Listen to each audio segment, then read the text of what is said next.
So, welcome once again to Pub in the Desert, where we bring you honest, curious conversations about faith and the human experience.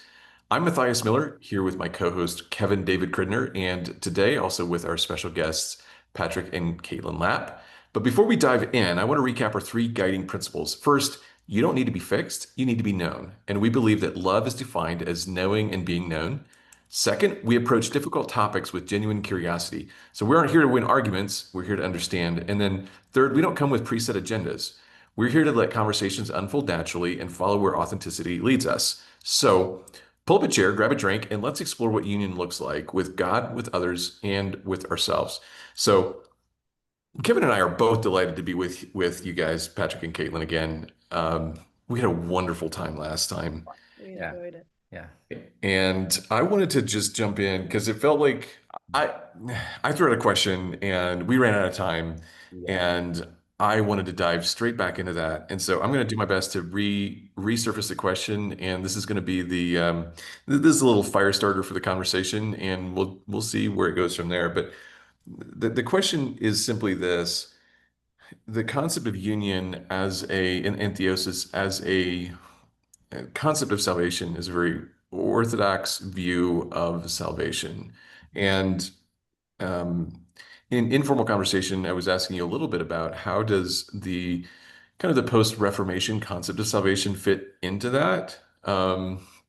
Specifically, the much more legal perspective on salvation, the idea of the penal substitutionary atonement, and these are lots of big words, so we should probably start by defining terms a little bit. One of the things that you mentioned, in one of the pictures you mentioned was, I believe you mentioned, or I took it away and just put words in your mouth, but you mentioned the idea that salvation, if we think of salvation as an elephant, and it has many different facets as a way of understanding. So I'd love to dive into that, but first of all, can we just explain the big words that we're throwing around and what they mean and what they are, and Yeah. start there? That's great. Yeah. Yeah. Yeah. Who wants to tackle what? I guess it's kind of a roll the dice. Yeah. Yeah. I want you to tackle it if you Oh, don't okay. mind. Great. No, I'd be glad to. Yeah. I think maybe penal substitution is probably where we can start. That one is so familiar to people, but people maybe just don't know the term. Penal substitution is really a guilt-focused view of the gospel. We're guilty. We're in the courtroom. The judge is God, declares us guilty. Evidence is stacked up a mile high. There's no way we're getting out. Our judgment is clear. All of a sudden, the door opens up. The music plays. Jesus saunters in and says, "No, this one's mine." Like the guilt is gone. And this is kind of how the scene is played out. Even in evangelism, we use that courtroom scene in evangelism as a way of kind of describing the gospel.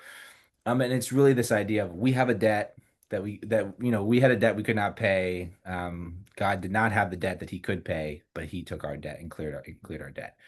And so it's a very transactional view of salvation. It's a very, again, a very guilt-based view, which is very Western idea too. And it's also a very justice-oriented view. I'm guilty. I know I'm guilty. I deserve punishment. And yet God has given me this second chance and penal substitution will often bring in the piece of God laid the judgment upon Jesus. So the emphasis is Jesus took my punishment, bore the wrath of God on the cross. And that was what then caused me to be free from punishment. Yeah. It is the predominant view, at least Western church. Sure. Yeah. Yeah. Especially if you think about all the music we listen to, a lot of the worship songs will have these themes in it. I even quoted a few of them in just the way I was describing it. They're just all of the ways we sing about the gospel, we internalize the gospel. A lot of it is that kind of guilt basis. Yeah. Yeah. Wow. So contrast though, because when you grow up, when you're exposed to, when you live in a world where that is the basis, that's all you know. Sure. And this is I'm like the absolute curious novice who doesn't know anything. I'm like the uneducated curious kid here. But like, We'll be gentle. Thank you. Yeah. Thank you. If Right. if the video, suddenly turns off, I'm in the background wiping tears off my face. No, I'm just kidding. Um, this view took a shift Yeah. in the Reformation. Is that or compare and contrast? Because Yeah. it's always been the view, the predominant understanding, or walk Yeah. me through that.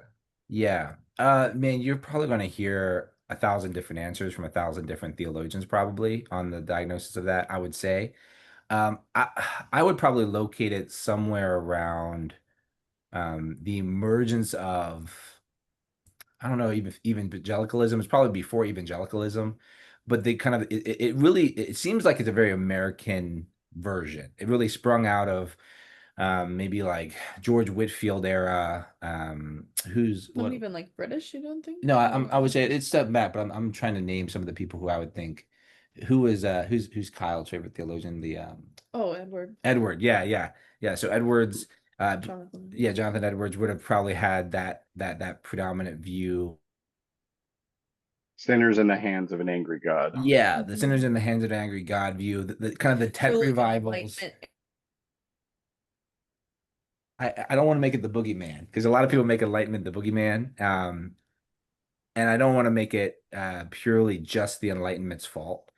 But the more modern switch to kind of viewing the person as more of just kind of a mind, and the more justice switch in ethics, I think maybe even with Kant, kind of more the Yeah. duty-based ethics where you have, duties that you have to complete, and there's justice in that, and that's how we find justice. And if you fail, that's where the sin comes in. So I feel like the Enlightenment was a big switch. Modern philosophy kind of really did a switch that kind of the church tagged on to, and that's where it kind of became more predominant. I wouldn't say no, it wasn't one of the major, it wasn't the predominant view, I don't think, of the church. I would make that statement decently confidently, especially in the East. So the Orthodox Church for sure not. Even in the Western Church, there was a lot of debates happening in the scholastic period. So that would be like 1100 to 1400 or something around there. Those are rough dates, but that's with Thomas Aquinas, and some of these guys, they were discussing views of the atonement, and I don't know if that's where the term originated from or not. I'd have to do some research on exactly when the term was first kind of popping up in literature, but they would have been in conversation about these types of atonement theories, and penal substitutionary atonement would have came up at that point too. Mm. And I think the hardest part about any type of atonement theory is that each one has biblical backing, and that's why I love the elephant image. I love the image of a diamond, right? There are evidences in Scripture of there being this very guilt understanding of the gospel. Jesus did pay our debt. There's clear speech of Jesus bearing a punishment that he didn't deserve. For sure, in 2 Corinthians 5, there's a clear double imputation. He who knew no sin became sin, so that we could become the righteousness of God. That's a very clear switch. Now, in that, there's a lot of theosis, a lot of deification piece that is kind of left to the wayside, maybe a little bit, whereas we kind of really kind of boiled it down to justification itself. Mm. But I mean, in my mind, the only reason I really brought in Edwards is I feel like with Jonathan Edwards and those revivalists, kind of the sinner's prayer, kind of this justification as a moment in time thing, really attached itself to penal substitution, because those correlate so well, right? Like it's a momentary thing. My guilt is gone. I'm free. I walk down the aisle. I pray the sinner's prayer. And again, these aren't necessarily bad views or wrong views, but they kind of really maybe took over to a certain extent. So can you also fill in a little bit, because the theosis is not a word that I spend a lot of time hearing anything about in kind of the flavor of Christianity that I've spent most of my life in. And so the concept of, I think, theosis and deification can really have some kind of, if you just look at it from the surface, it's kind of like a scary, like, what in the world are you really trying to say? Well, first of all, what do you mean by that? And yeah, can we start with that too? Because I think establishing that would be useful. Yeah, it is very scary. It's very scary sounding to our ears, I should say. because so I think Athanasius was the one who had the quote of God became man so that man could become God. Yes. This very, very, very short, very clear thing. This is what deification is. It's very scary to us because we hear that and we get uncomfortable. It sounds a little bit too Like we're Buddhist, resting ourselves. kind of and- almost idolatry. It Yeah. does sound like Mormon. I've actually had in evangelism with Mormons, I've had a Mormon person bring up Athanasius' quote, be like, see, this is a clear example of, yet we are becoming gods just like Jesus became God. But of course, clear misinterpretation of everything Athanasius was saying. But this was kind of on the surface, this is what it can seem like you're saying. I become like God, which sounds exactly like what Satan said, right? Like, I want to be like God. And that we never want to be like Satan.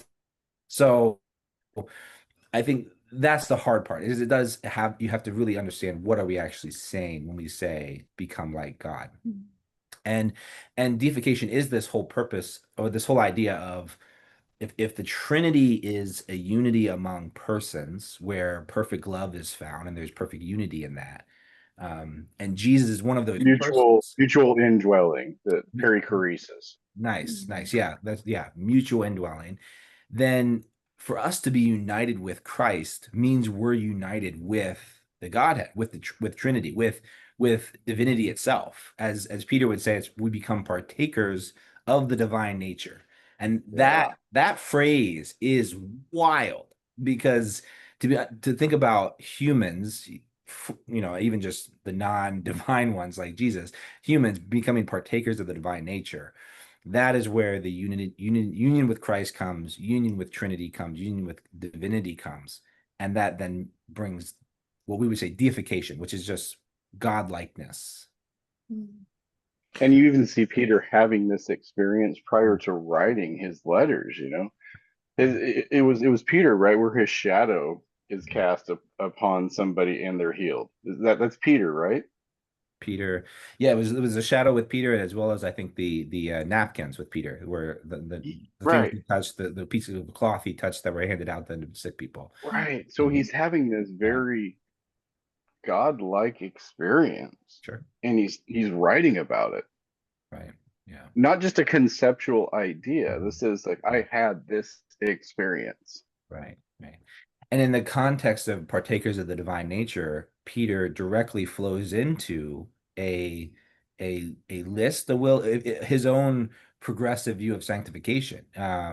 So because of being partakers of the divine nature, you add to your faith knowledge, and you add to knowledge um temperance, and temperance patience, and patience, and you keep going down, brother, until you get to brotherly kindness, and then ultimately to charity, which is the final step. And so you see him even saying, okay, we are not partakers of the divine nature. This is what it means. It means that we then grow in character and virtue in a way that um that you would even say maybe the Greeks would have no conception of, right? The Mhm. virtue of the Yeah. day, the understanding of growing in virtue, of actually being able to change and be transformed, unheard of, right? It was all more based upon a lot of child developmental theory. And once you reach a certain point, they're like, yeah, you're toast, right? You're You can't you're come locked back. in place. Yeah, you're locked. You're set. The Which clay until is 20 set. years Yeah, yeah, until 20 years ago, that was the standard interpretation within psychology, that it's locked in place at a certain age, 7 to 10, somewhere around there. sure. And then you can do behavioral modification, but there is no changing. Right, Mhm. right. And then this whole idea of neuroplasticity comes around, Sure. which flows with, the renewing of the heart and the mind. Yeah, yeah. Right. And then all of a sudden you're like, oh wow, Yeah. there is a becoming here. There is Right. sanctification. There is this Yeah, discipleship. Right. yeah, Yeah. yeah. Yeah, and even learning, like people now learning about ways to break habits or how to form new habits, and how meditation is actually a great way that our bodies relieve stress and that. And you're like, oh, well, it's interesting that God has incorporated all of these different things that He's asked us to do that are actually helpful for both our minds, for our habit formation, for our ability just to worship Him in that. And it's I mean, we are holistic beings in that sense, and that. So yeah, I think it's very interesting how, you look at all those different things about the way the mind functions and works, and people are realizing, wow, this is something that continue to grow, continue to,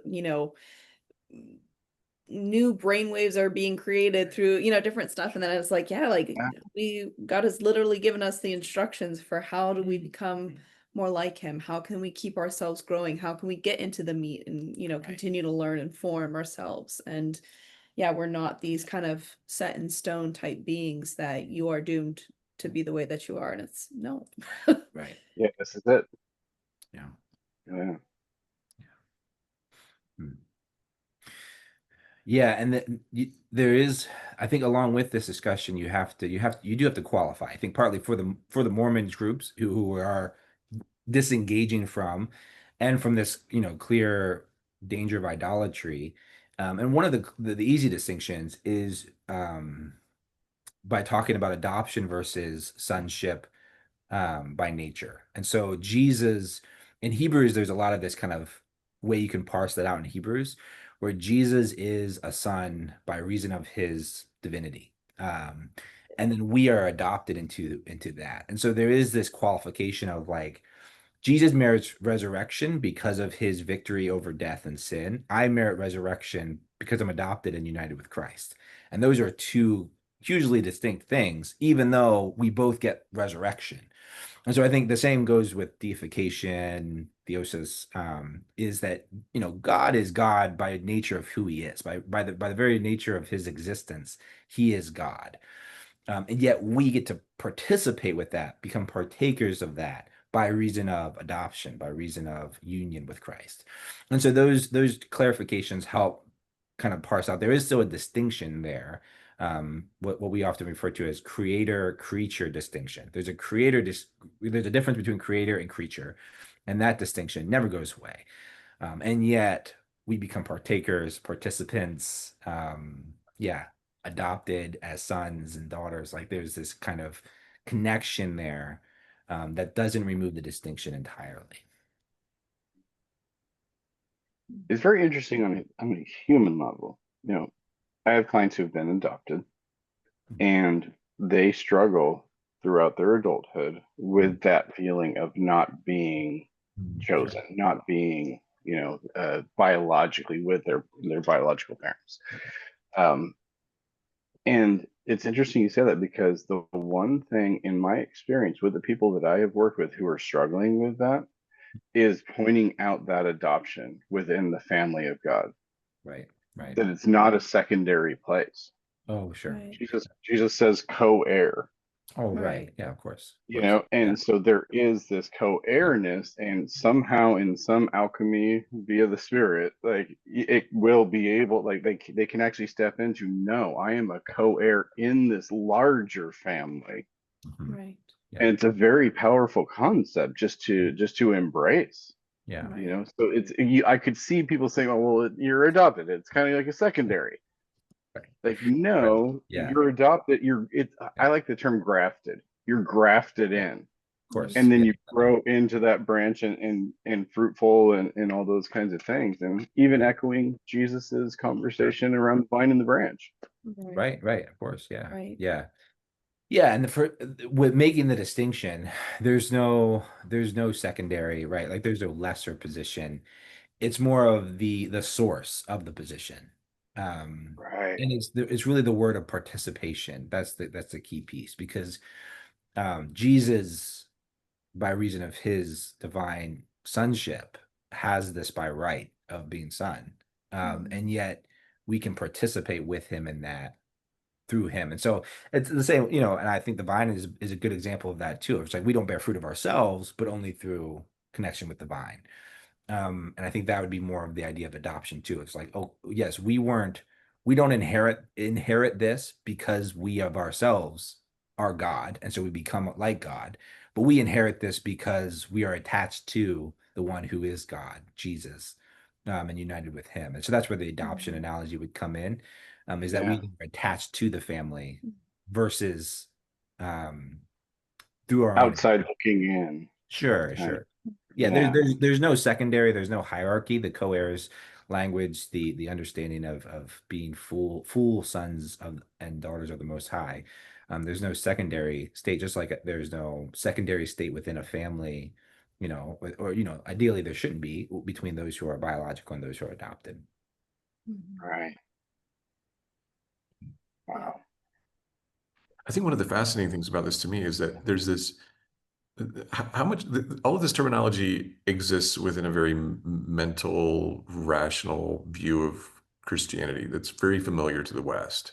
Mm. But there's a gap between okay, I know this, I've heard this, and stepping into the experience of when I think of grafting, it's like, um, I mean, grafting is about being connected to a life source and letting the life source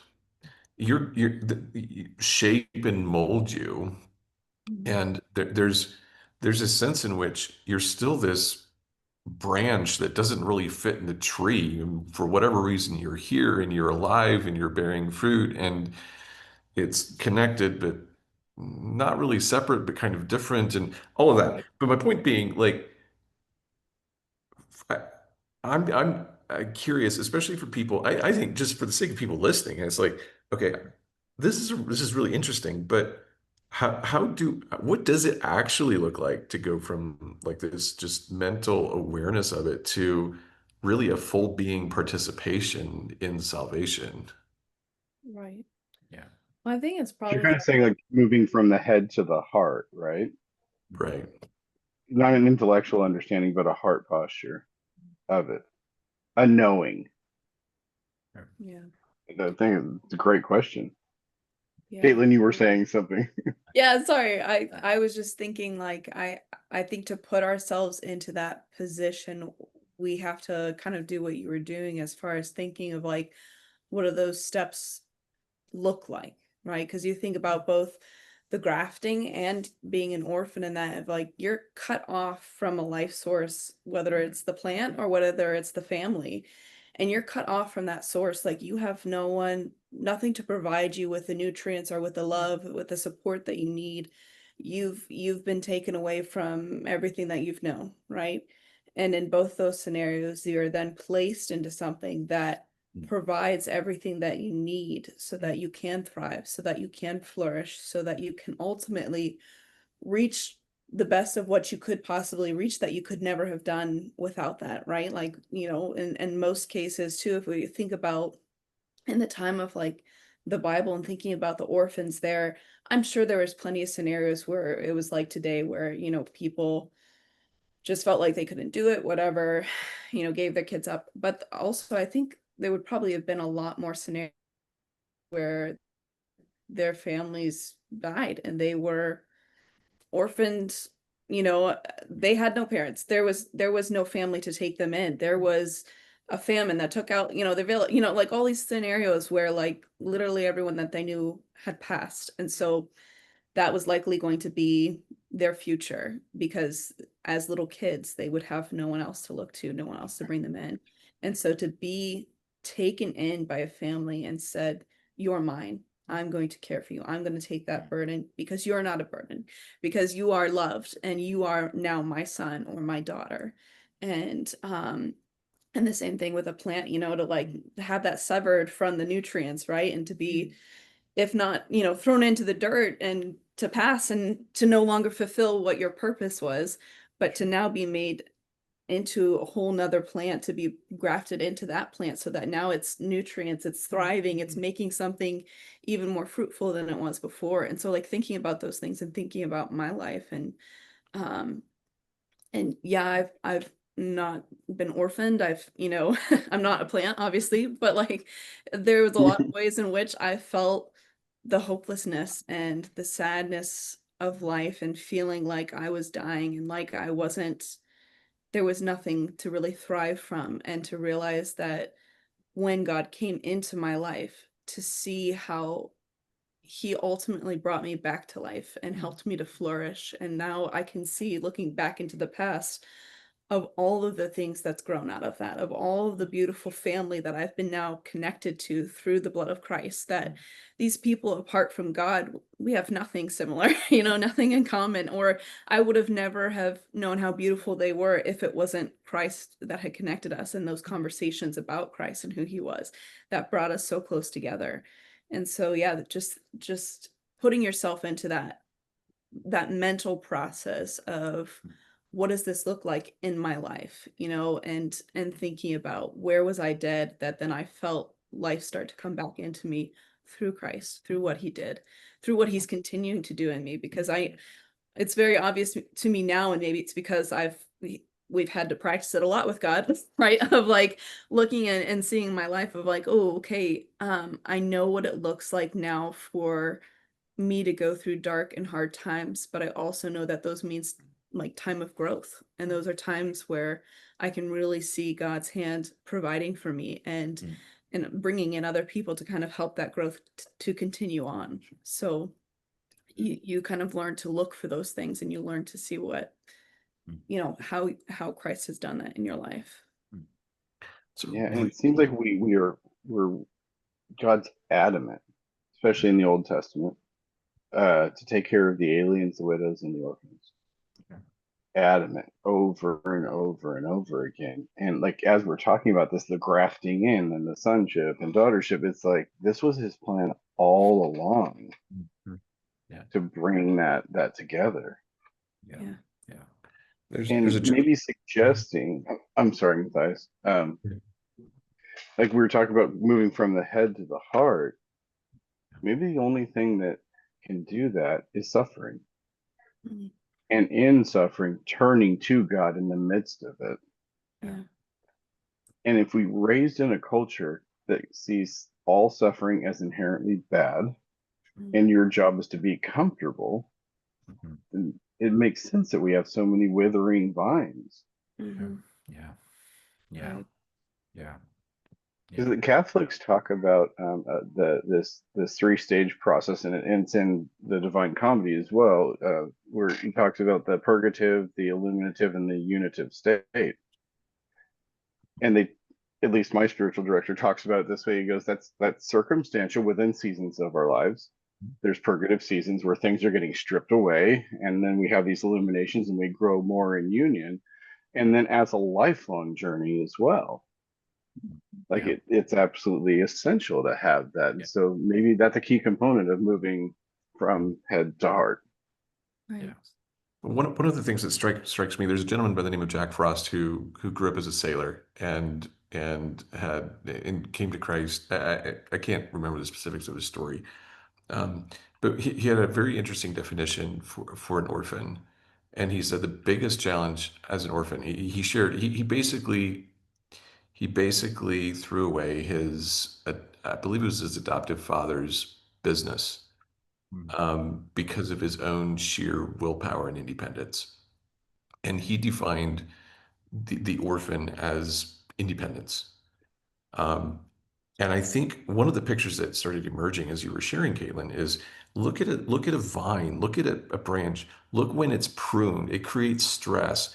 And the process of going from head to heart is leaning into the life source and learning to draw on the life source. That's what suffering does. It leans us into the life source. And pragmatically, I think one of the most difficult things for with one of the challenges that you face in parenting children who've been in orphaned situations is they're so accustomed to independence. And they could have family all around them, but to get them to ask for help, to ask for what they need, to lean and trust somebody else to actually come through, that's a big leap. And it's like the process of becoming a son in a like in a human family is about learning how to have appropriate dependence on other people and trust in other people to build your own capacity. And it's much the same way with God, then, where it's like, in much of the journey of sanctification and the journey of taking these concepts from the head to the heart is laying down our independence and learning to lean on family members, be it God Himself, be it on our brothers and sisters, and becoming interdependent in a healthy way. Right. Right. Yeah. I think that's a great way to look at it. That Yeah. because like ultimately like that's what our sin was, right? Was our desire for that independence, right? To be apart from God, to not need God because we're already going to be like God. So, you know, I'll seek and eat that fruit. But to not realize then that actually the blessing itself is to be in participation with God, is to have that relationship with God. Like that is the beautiful thing. That is the desirable thing. Why would I want to be like God rather than pursuing the relationship with God? And I think like that is what our hearts are all truly longing for, because I mean, God himself is a relational being, and the Trinity, he's all in relationship with himself. And so if we're truly made in his image, then we are all desiring that as well. And so that independence is the death threat to all of us, to the vine, to the orphan, to the, like name all of the pictures. And that's the problem. And so, yeah, when we can learn how to lean into the relational, that's where that thriving and that life is coming from. So I think that's dead on. Yeah. Wow. It just reminds like in this moment as you're talking, I'm just thinking like the love of God is just absolutely ridiculous. Like there's a French Easter liturgy that says the love of God is folly, and you'll see it all over France during Easter. And it's like when I first heard that, I was like, "What are you talking about?" But the deeper I go, this is ridiculous. Grafting in orphans, the unconditional love, the putting these things on, like this is all ridiculous. It's all too good to be true. Yeah. Like it's folly. It's ridiculous. It's a farce. Right. To seek out your enemies, to have that kind of love for them. Right. Yeah, I tell you to bless those who curse you. Right. Like what? That sounds really dangerous. Sure. Yeah. And I mean objectively it is. Yeah. It's It true. is. Paul, I think it's in 1 Corinthians 4. Paul's talking to the Corinthians. He's like, we're starving, we're homeless, we live in rags, like we're the scum of the earth. Like that's what this is like. So come on in and join the club. Yeah. It's a hard sell. It's interesting that Jesus' message is so countercultural when it's true, right? Like I think that's the power of the gospel, is that when you realize that it's true, like, oh yeah, it is true that when I lose my life, I find it. It is true that when I lay down my desires, I actually find fulfillment of my desires. And it's true when I love my enemies, I actually find love and flourishing in life that is beyond comprehension. And so it's strange though that the opposite dominates our complete nature, and I'm even thinking about the orphan. Like what is it about the orphan state that is so desirable, right? Because we choose it.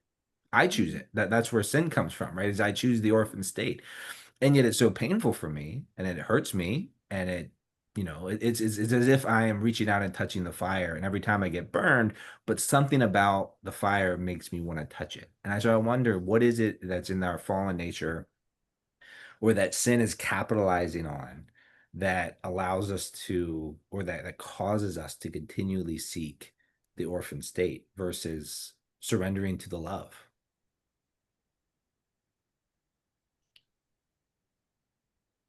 There's just something so vastly uncomfortable Mhm. about surrender.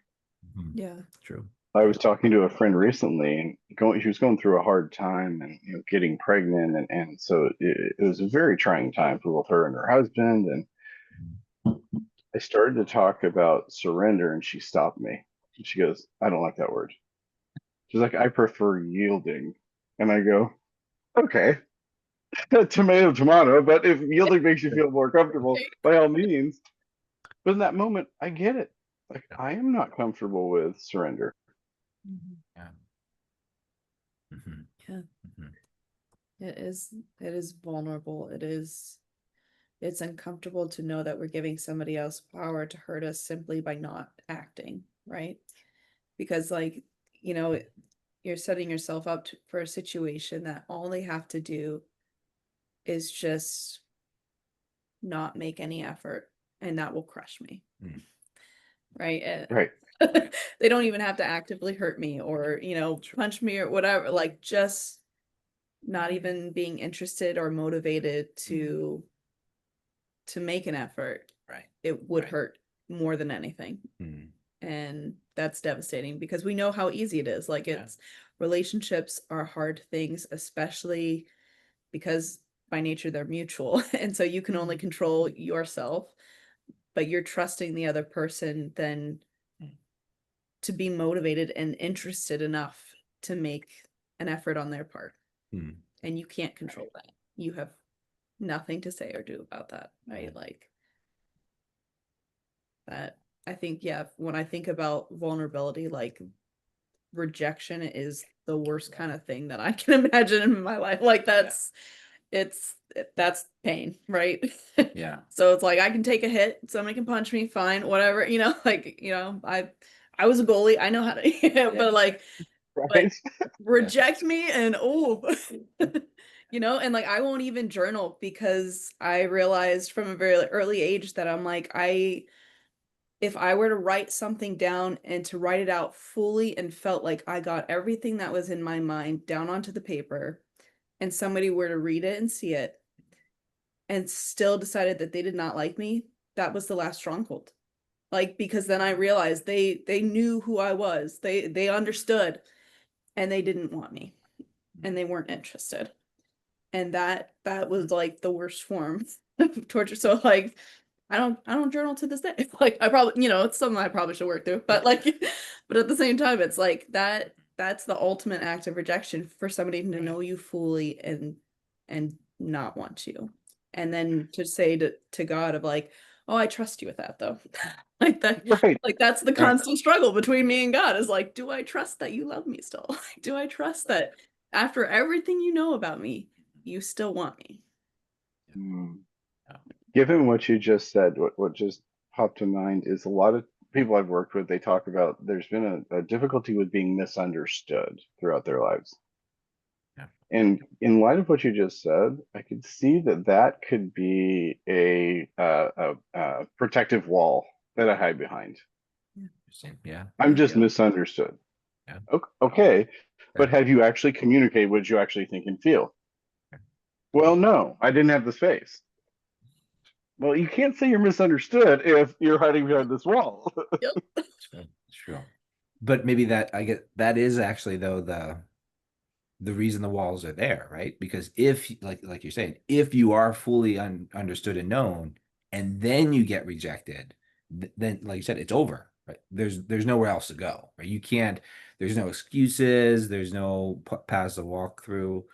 I remember I can't remember who first put me on this idea, but that apathy is the most extreme opposite of love, not hatred. Mhm. So like hatred itself is still a form of recognizing your existence, whereas apathy is a complete disregard for your existence, Yeah. which is truly the opposite of what love is. Apathy as in like indifference. Indifference, Yeah. yeah, just not caring, not even caring enough to get angry at you. Right. And I Right. think that's a hard, when you experience that type of indifference, you are crushed, because then you do You're kind of done. cease to exist. And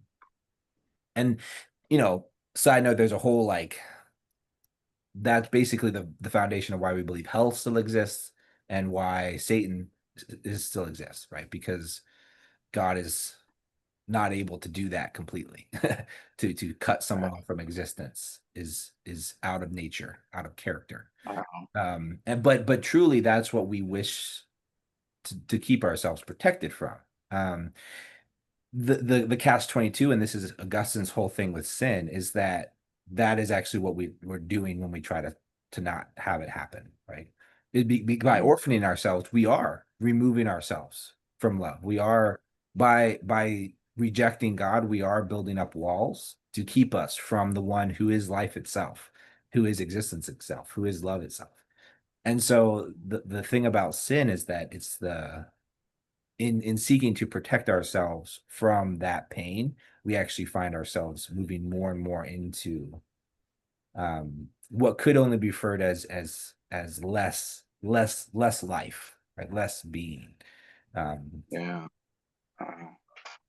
Yeah, like Carl Jung describes sin as and I'm paraphrasing, but chasing after that which is not yours to have, or avoiding that which is yours to have, most often pain. Mm. And so like it resonates with what you're just saying there is I've got this independence, I've got this orphan spirit, and I don't trust you to sit in this pain with me and teach me, so I'm going to chase something else that can remedy that pain for me. But it never does, and we've all had that experience. Right, Right. right. Yeah. There's a real fear of, and it's an awkward fear to describe. For me, I recognize it myself through Psalm 139 and pairing that with the Hound of Heaven poem, which I think we talked about last time we were together on Zoom. But it is this really unique fear of maybe even recognizing that God is faithful and true and won't run away, but the kind of pain it is to sit with someone in love when you feel so worthless.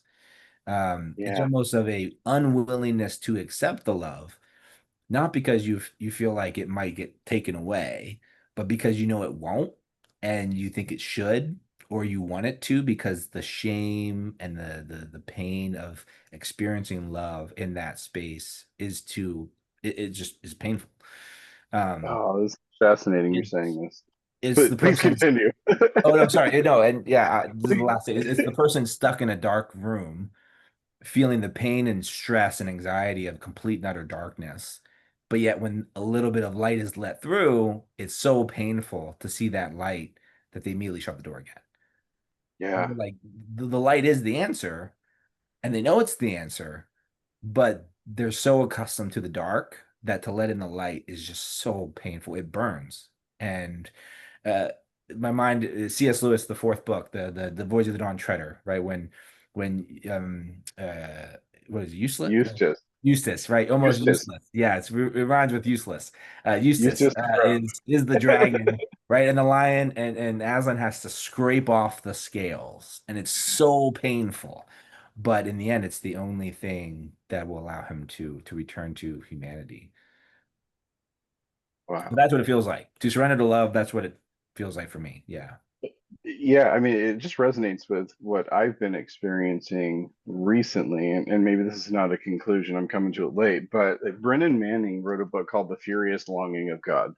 Mm, It's one of my favorite books, and he describes the definition of furious as like an intense, passionate energy, mm, and that intense, passionate energy is coming upon you.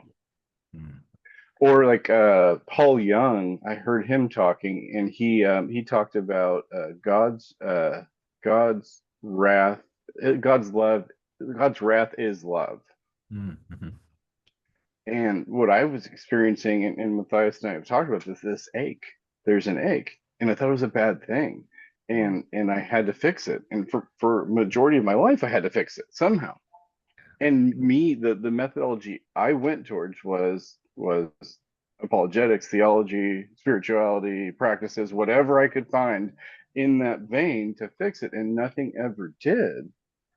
And what I've come to realize more recently, I'm probably late to the game, is that ache I'm feeling is the intensity of the love of God. mm, It's experiencing that weight of the mm, presence and the love of God, and how intense and mm. unconditional. And the words we use just don't Yeah. fit, Yeah. but like the intensity of it that I always thought was a bad thing, but I'm starting to see is just the very real felt presence of the love of God. Yeah. Sure.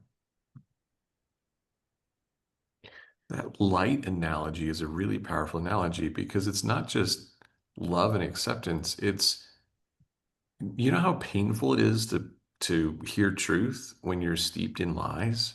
Yeah. And even in Jesus promises that truth, which is the unveiling of reality, is what sets us free. And yet it's horrifyingly painful sometimes. And the darker and the deeper you're in it, the more it hurts to come out of it. And you almost have to wonder, is this what Is this what the religious leaders experienced around Jesus? Him shining a light of truth onto the lies. And the journey of pain to walk through discomfort, difficulty to walk through, to walk towards the light was too great.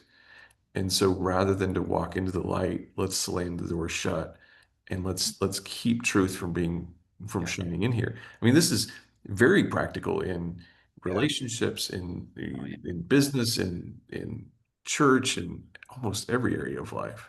Yeah. Right. Yeah. Well, think about that scene in John when they're in the garden and the temple guards are coming, and they get there and they're like, "We're looking for Jesus," and he goes, "I am. That's me." And they fall down, Yeah. Yeah. and they get back up. "Who are you looking for?" "We're looking for Jesus." "I am." They fall down again. Like being in the presence of God, like will knock you over. Paul on the road to Damascus, in the presence of Jesus, and like he's he's knocked on his off his feet. Right. Yeah. And it's fascinating to think of the difference between the Pharisees, and I love that connection, Matt, was so good because the Pharisees versus the sinners had such a different experience of Jesus. Hmm. And the sinners just they received his love and in a powerful way. And I was speaking to there's a Youth for Christ and close to us that we're kind of beginning to partner with, and they work with the detention center. And he was describing working with youth and how different it is when you go into a detention center and how different the kids receive you in a detention center. And a part of it is that there's no hiding, there's no mask, right? You know that they're there and that they deserve to be there in some way, and they know that they're there and that they deserve to be there in some way. And so there's no like them trying to pretend to be better or to be good or to No be posturing. okay. There's no posturing, right? They know they need help, and you know they need help, and they're in a place that just screams, "I need help." And so there's just this initial openness to receiving relationship. And I can imagine those who are so cast out by society, them having that experience, right? They were called sinners, right? Everyone knew they were the sinners. There was no posturing, there was no mask. There was just them And touch in front of Jesus exposed. And the Pharisees still had so much to posture with. They had so much to put up on their wall of glory that says, I don't really need that much help. And so that's that pride. I mean, really, it comes down to pride as being the root of all the sins, right? That pride kept them from receiving that love. Mhm. When someone who hits rock bottom, that pride is gone, and they're just, Yeah. yeah, there's no more Well, fight. maybe in a very similar way to his comments about the wealthy. Sure, yeah, Like, I think Right. that's an yeah, interpretation of the passage. Yeah, yeah, yep, yeah, I don't need right, you because Right. I can throw money at whatever problem I have. right, Right. yeah, yeah, Yeah. Well, in keeping with the whole light analogy as well, imagining a room and obviously then a door. Everyone's left in the dark, and when you open that door, there's that crack of light. And some of the people are just meandering in the dark close to the door, right? While others are actively walking further into the dark. And so, unfortunately, I think it was just not clear for the Pharisees how actively they were walking further into the dark, right? Because yeah, like you have a doorway, and some obviously no, they want to get as far away from the light as possible. But you have the Pharisees, and they thought they were for sure going towards that light. They thought they were already in the light. But here they were, they had passed the door and they kept going. And so they were still moving away from the light, right? It was just not in the direction that they thought they were going. And to realize, like, having been confronted with the one who brought that light and saying you missed it, like it was right here. And to think like, no, I'm on my way. I'm already in the light, right? Like, what are you talking about? yeah, But not realizing, like, no, like that was it, and you tried so hard to be the one who found it. Well, I'm sure there were certainly those in those positions that knew they weren't in the light, right? Like I think there was some of that as well. But I think there But were I think probably it's clear in Nicodemus's conversation with Jesus right. Yeah. Yeah. that he at least the door was cracked. You know, Right. there was some light coming in. Otherwise, he's not there having that conversation. Right. Right. Yeah. And so there were definitely a mixture of people and where they were at meandering around in the dark. Right. But yeah, I think that's probably why it hurt them most, because they were the ones loudly shouting, "Hey, we found it. We found the door. We're gonna open it up." Yeah. You know, and assumed that everyone was then following after them, because that was their job. They were supposed to lead people to this light, right? And so then it just hurt all the more to realize, like, yeah, no, like it wasn't what you thought it was. And so that would have taken a lot of humility and to just humble yourself and say, yeah, I guess I did miss it, right? Like, and I think that's why I admire Nicodemus so much, is because he was kind of recognizing, hey, yeah, there's something's going on here. Right. And I can Yeah. tell this is something Yeah. good and yet desirable, but I don't know how to reconcile it with what I've been doing Right. my whole life, right? Like, and, Yeah. you know, Right. and We trying to know uphold this we great know picture. God's with you. Like we see what you do. Like nobody could do that apart from God, but help me understand. Right. Yeah. Yeah.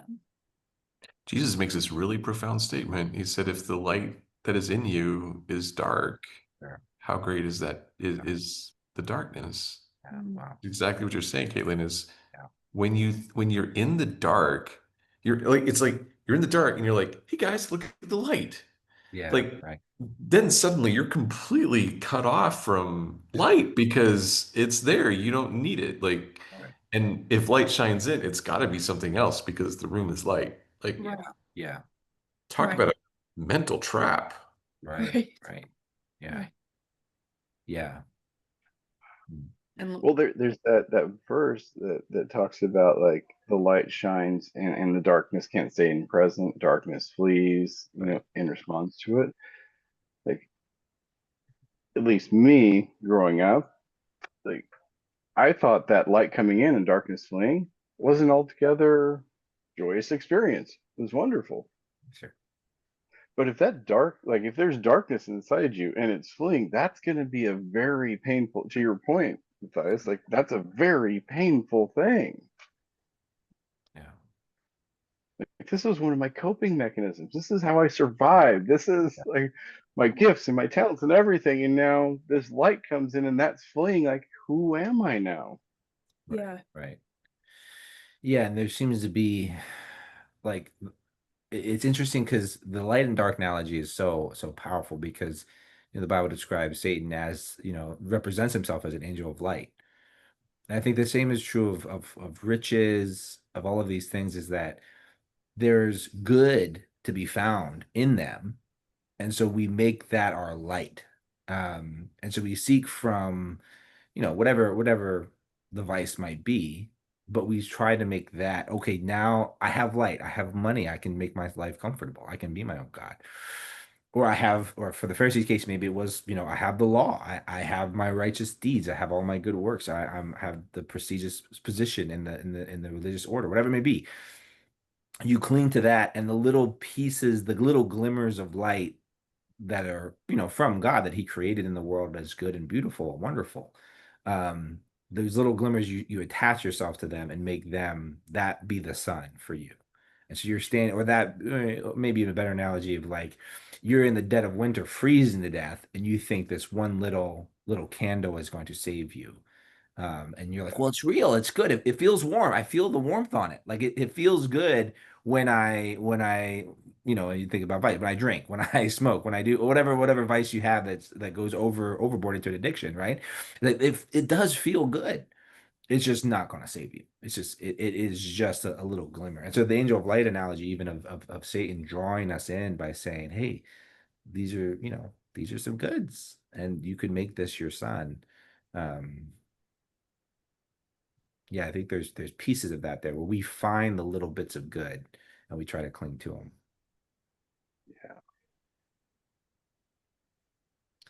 I think growing up, I was always confused by the Bible saying the love of money is the root of all evil. But like now when I'm thinking, it's coming to mind while we're talking about all of this, because like money is a representation of provision, right? And we, Safety and security. right, yeah. And so we are all looking for security and provision Yeah. in so many different ways, whether it's emotional or physical or, you know, even spiritual. And so we're using like our desire for that money is to be able to provide for ourselves all of the things that we need, that we feel we need, that Yeah. we feel ultimately going to be Mhm. what either makes us happy or healthy or safe or whatever. It can give us all those things, right? If Yeah. we just have enough of that. And so like that, I think this is the first time it's hitting me of like, oh, it's actually like it's the desire to be provided for Right. with all of those things, and that's Yeah. simply the method that we see most clearly as the way to Right. provide for Yeah. ourselves.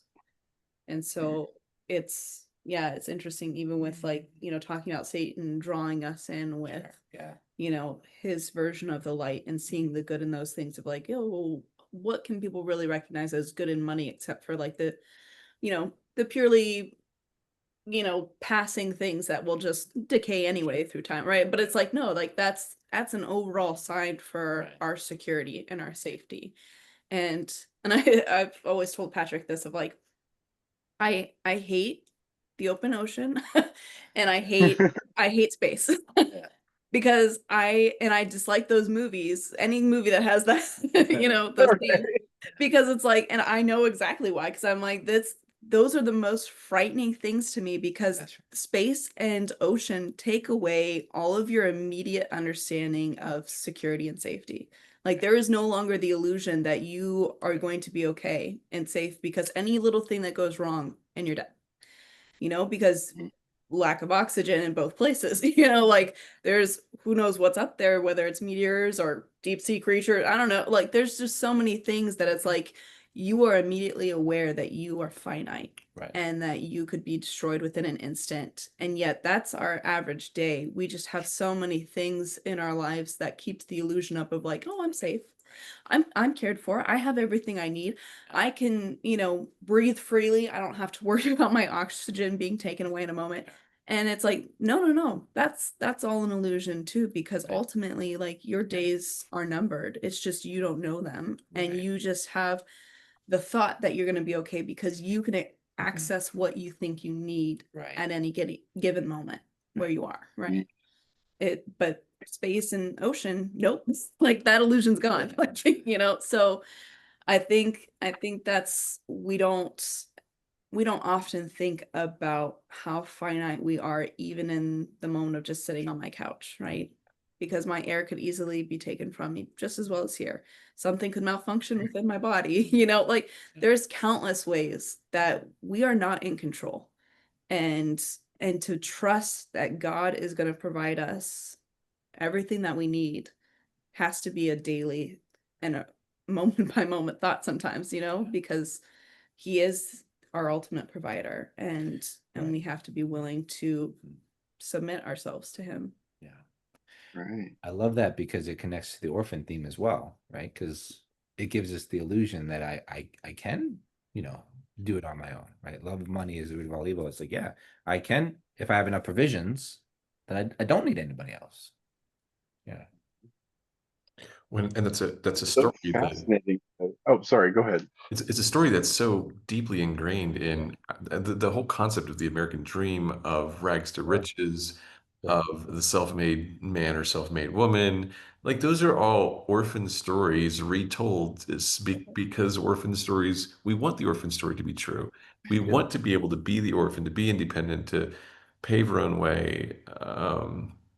It's fascinating to me how deeply that's embedded. Interesting. Yeah. Yeah. It's Yeah. in the DNA. It is. Yeah. Well, like we were talking, you said we're finite beings. Yeah. We're finite beings searching for peace in finite things. Mhm. It's insane. Yeah.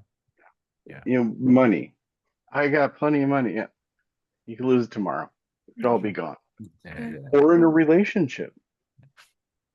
You know, I find this security and safety in this finite being. who's Yeah. next to me, who Right. the air could get taken out of the lungs just now. Right. Yeah. Right. Yeah. Like the only peace we will ever find is in the infinite, Right. in the eternal. Yeah. The only thing you can plant your feet on. True. Yeah. That's Yeah. a scary thing. Yeah. I mean, if you've ever been in any kind of an argument with somebody who's 10 times smarter than you, and you're like, you can't say anything, and like every answer that they have, they can give you answers that are perfectly true, and it completely goes flying over your head, and you're like completely lost. Like, now we understand that God's loving, He's all wise and all knowing, but you're making yourself vulnerable to somebody who doesn't, by very definition, it's not possible to throw yourself onto an infinite being and have the infinite being make sense to you if you're finite. Like, this is implausible. So, by Yeah. very definition, Yeah. you're throwing yourself on somebody who, from your own perspective, is really irrational. Like, Interesting. Yeah. that's a scary place to be. It feels Right. you learn to understand through experience and through faith that he's loving and all good, but experientially he Yeah. can feel very arbitrary. Right. Right. Yeah. Yeah. I'm not sure if it's Benner, David Benner, who describes it as, or someone else, but they describe faith as, no, maybe it's Thomas Green. It's Thomas Green. He describes faith as floating in the midst of the ocean. So it's truly just Your yeah, nightmare. right? Your worst fear, right? Your greatest fear. So sorry, I apologize. Yeah. But yeah, and if you consider this thought of being in the midst of ocean, completely unprotected, right? And just turning on your back and just relaxing, right? Like how wild of a thought. I mean, it makes me nervous. And I grew up in the ocean. I swim in the ocean. I don't mind. But that thought, and you're right, Matthias. I think there's this sense of which giving yourself over to this mysterious, infinite, transcendent God is so terrifying. Yeah. But then the Lord in His grace, you know, even as baby Christian gives us the experience of floating, where he gives us these little gifts of consoling us and saying, you're okay, and you realize like, oh wait, it's actually happening, and then you go through times, you go through a storm in your life, and you get a mouthful of salt water, and you like, oh God, I don't know if I'm going to keep floating, but his kindness is there. But you're right, there's this huge leap to kind of just flip over and be like, okay, I'm just going to float in the middle of the ocean.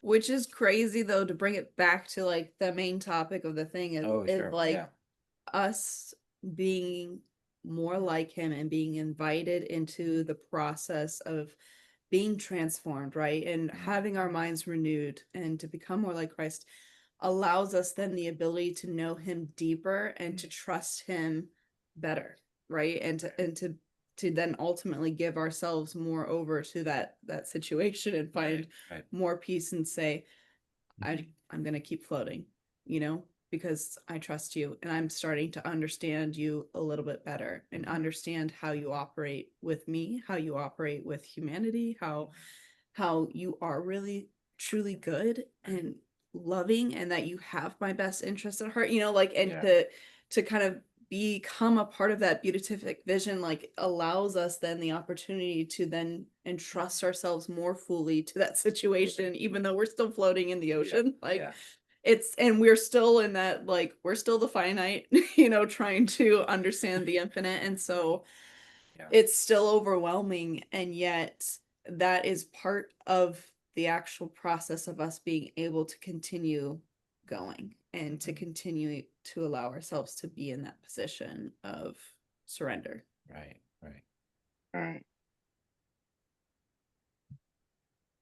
There's these moments that come in my work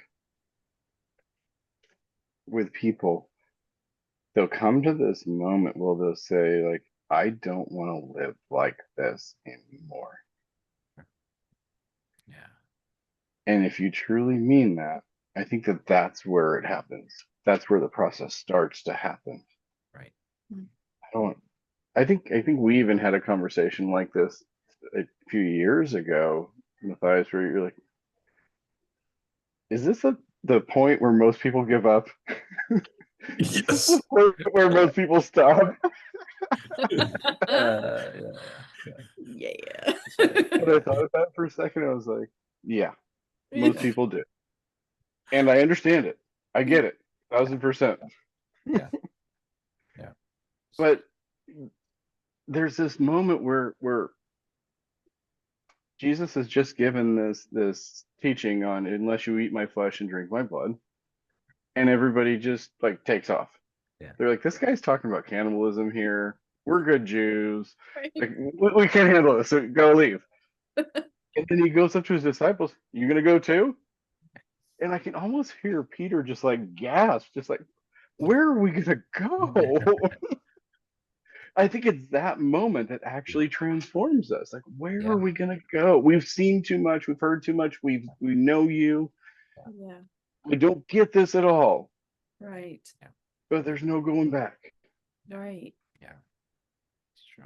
Especially because, like, I mean, having that twofold knowledge, both like the Dominican style and the Franciscan style, which I think we talked about a little bit last time, but like the Franciscan being that knowledge of knowing from a relationship, that almost mysterious, mystic kind of thing, right? Like, but when you start to pursue a relationship with God that goes beyond just the factual, surface type, I can see with my eyes, I can testify to this logic, whatever, but I know you now. And deeply something has been changed within me that can tell that you are sincere and that you are honest and that you are ultimately unlike anything else. And I mean, simply by his nature, like we can, it's weird that we can be so unable to imagine all of who he is and how it's put together, and to know like you are love, you are truth, you are you're all these things. How does that work? Is it, it just, and like thinking of from even like the philosophy side and people having all these discussions about, well, I think this is how God's nature works or whatever, and it's like it's crazy. All those conversations are amazing and fun, but mind-boggling, right? But to say that ultimately, while my mind cannot fully wrap around all of that and how it could be, and I can only guess, I know you still. And I know that all of those aspects of your nature and who you are like just vastly desirable. And because you are each of those things and so wholly those things, like that, there's nothing else like that. There's nothing else like you. And that is what I want, because I can trust you, even though I know everything else may fail. And so it's like that Franciscan knowledge and having that relationship with God. Once you get to that point, like, yeah, you can't help it. You might flounder for a while and you might have rough patches and going through the wilderness a little bit, like you might struggle, but ultimately, like that's the sure footing. I know that even when I walk in the desert, he's the rock that I'm going to come to, and I'm not going to slip and slide anymore. Like he's what I'm aiming at, and that's where I need to be. And yeah. It makes me think. We were talking about atonement. And we talked, about a development. In light of Athanasius, Karl Barth, Baxter Kruger, people like this who have really been talking about this union idea and this oneness and the Franciscan movement of, like, what do you see the trend as now within Western culture as far as atonement goes, and what have you witnessed or what do you see? Interesting. Yeah. Yeah. It's hard because the Protestant movement, and then even more specifically the evangelical movement, is so fractured that it's so unique to, I mean, especially the evangelical movement is so unique to each different church and location almost, and each different pastor that then preaches at that church. I still see penal substitution as the primary outworking. I think recently I've noticed a shift in bringing in shame and talking about shame more. And that Hmm. brings in a whole other piece of the atonement that's really valuable. And I think that's due to a lot of different reasons. I think a lot of the reasons is the influence of Asian culture that has come into American Christianity that's been very powerful. And so them kind of bringing their culture, which is more based upon on honor and shame, um, will then help kind of highlight that part of the gospel that maybe we haven't been thinking about or focused on for a while. So I do think shame is becoming an important topic that we're discussing. But by and large, I still see, at least for the American church, I still see a lot of just the emphasis on penal substitution. Um, Mm. and and I've often, oh, if you want to jump in, but I think the thing that we also have to consider too is that we're probably more in vacuums now than we know, right? Because like we have there's so much, everything's has an algorithm, right? And so like all the stuff that we're watching and whatever, like it's playing into the things that we also pursue ourselves. So I think there might be some of that, because there's also, we can recognize seeing through media and whatever, and just hearing friends on Facebook that were once, very like-minded to us, but then to now say like, ooh, but we've got to move away from this shame stuff. We've got to move away from, some of the guilt or whatever. So like it depends on what level you're talking about it, right? Because sure, yeah, I think there's probably, Yeah. Obviously the churches that we see maybe thriving and stuff would look a little bit different than other churches where it seems like there's a general consensus of we have Yeah. to accept this or we have to accept that, and like you can't really say that that's shameful and let's move away, let's talk about God in this light, so I think we have to kind of clarify those. Yeah, I guess that's a good distinction. Yeah, I would say if the question is referring to like Orthodox Christianity, Orthodox being the broad term of just churches that are and Sticking to the Apostle Creed. sticking to the Apostles' Creed and trying to be humble here, but like that I see are actually following the true way of Jesus and the gospel, right? And saying I'm not perfect in that, but like there are churches that are going away and they're pushing back against penal substitution for it's God killing his own son. It's this terrible view of love. It's this wrong punishment based. There is a lot of pushback against that in kind of more um I would do progressive Christianity movements, more the liberal side of the church is really pushing back against penal substitution as a wrong way of viewing God as being harsh or wrathful or angry, which I would see as a misinterpretation of it. But I can see where they're drawing that from.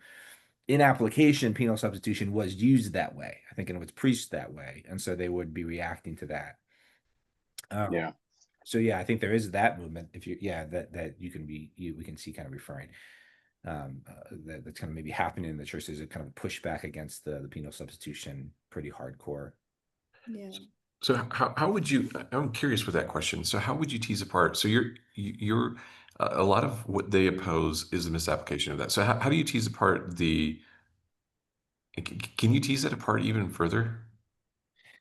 Yeah, there's actually some really solid critiques there. I think a lot of what they're bringing up a lot of bad application of penal substitution in theology.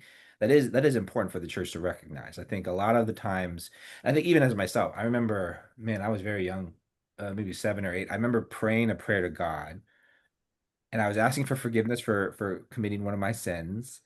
And I remember clearly having this distinction of me twisting God's arm because Jesus died for me. Like God, you have to forgive me because Jesus died for me.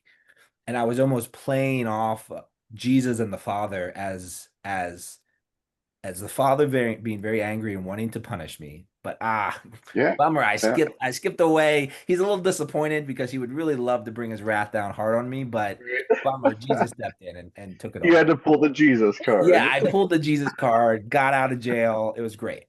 And I think that's really where the view breaks down, is when you start to kind of, it's really breaking apart the Trinity. and seeing this kind of wrathful, kind of vengeful, as well as God's piece, nature. God's nature. There's also this, they'll often try to back you into a corner by saying, oh, so God just like, well, I gotta punish somebody, so I guess I'll just punish myself, kind of thing. And you're like, well, no, like the way sin is defeated is through the bearing of the weight of it through the cross and then rising again. And so penal substitution has a different piece on there too. So I think I would go the guilt route. I think there is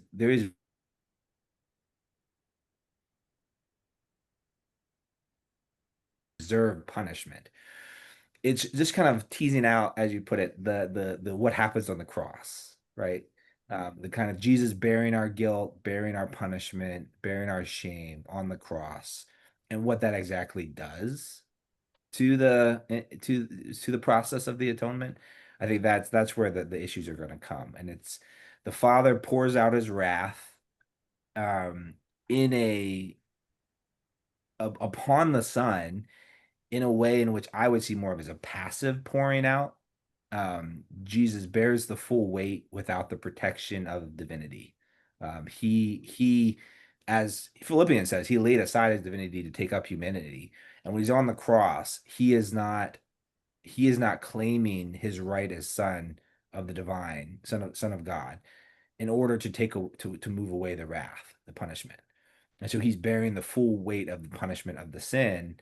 Kind of like what he did in the wilderness with the devil, right? Yeah, it Like, could be with the wilderness with the devil. He could have turned the rocks right into bread. He could have had the angels catch him, but he chose the more pure route. And then you have the picture of, and I think that the more significant piece is his quote from Psalm 22. So my God, why have you forsaken me? Um, Use of these Old Testament quotes. The Jews, they had it memorized, right? They would have known the whole psalm, and so he was using it as an allusion to the entire psalm. And if you read Psalm 22, David is pretty clear. God hadn't abandoned him. He felt as if Mhm. God abandoned him. And at the end of Right. his expression of that, he comes to it, oh God, you haven't abandoned me. The righteous will prevail. You will bring about, you will see the goodness of the Lord. And there are so many parallels between that and the crucifixion. And so Jesus on the cross experienced the absence of the Father, which is heart-wrenching. When you talk about light and darkness, this is him experiencing pure darkness for the first time in his life, and how jarring that would be to have that connection, the experience of that connection gone.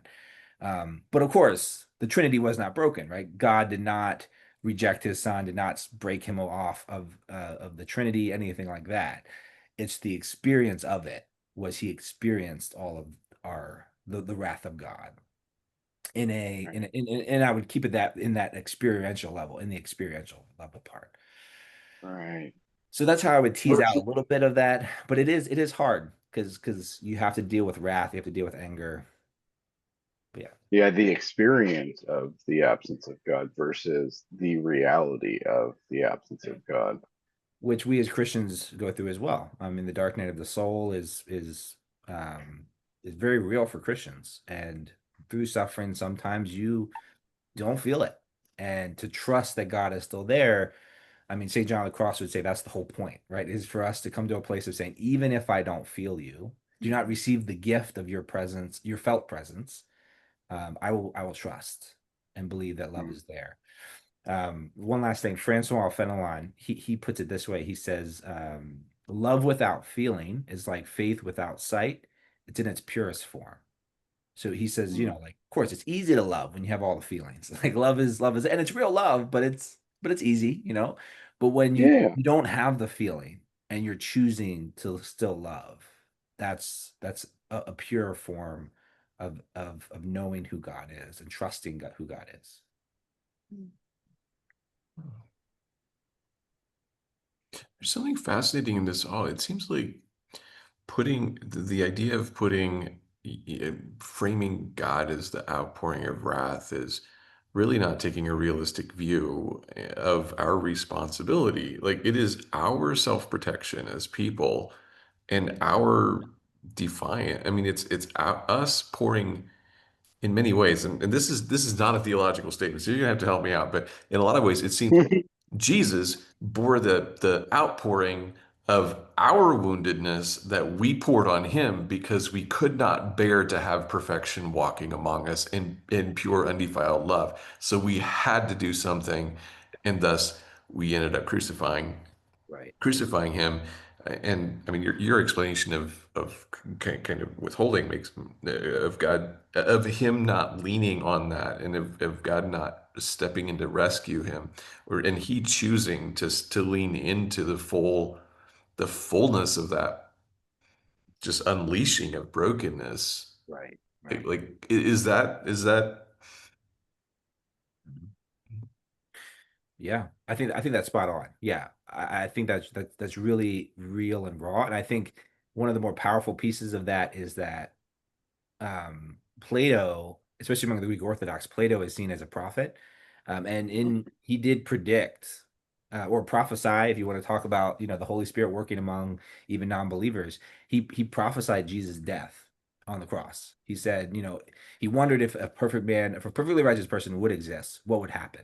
And he's like, well, we would kill him. We'd kill him and hang him on a tree. He's like, well, like, we could not bear to have a perfectly righteous person exist among us.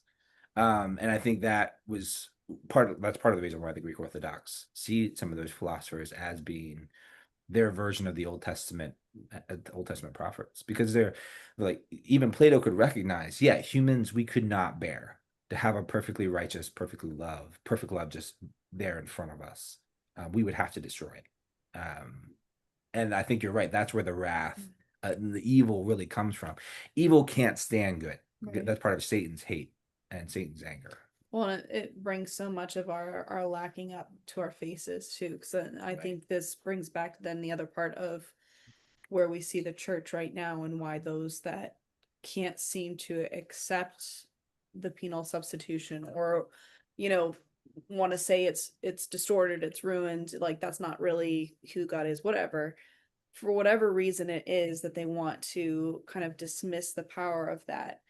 It's either because we're in this position of wanting to be self-righteous, we see ourselves as better than what we are, or Right. we don't want anything to do with righteousness, right?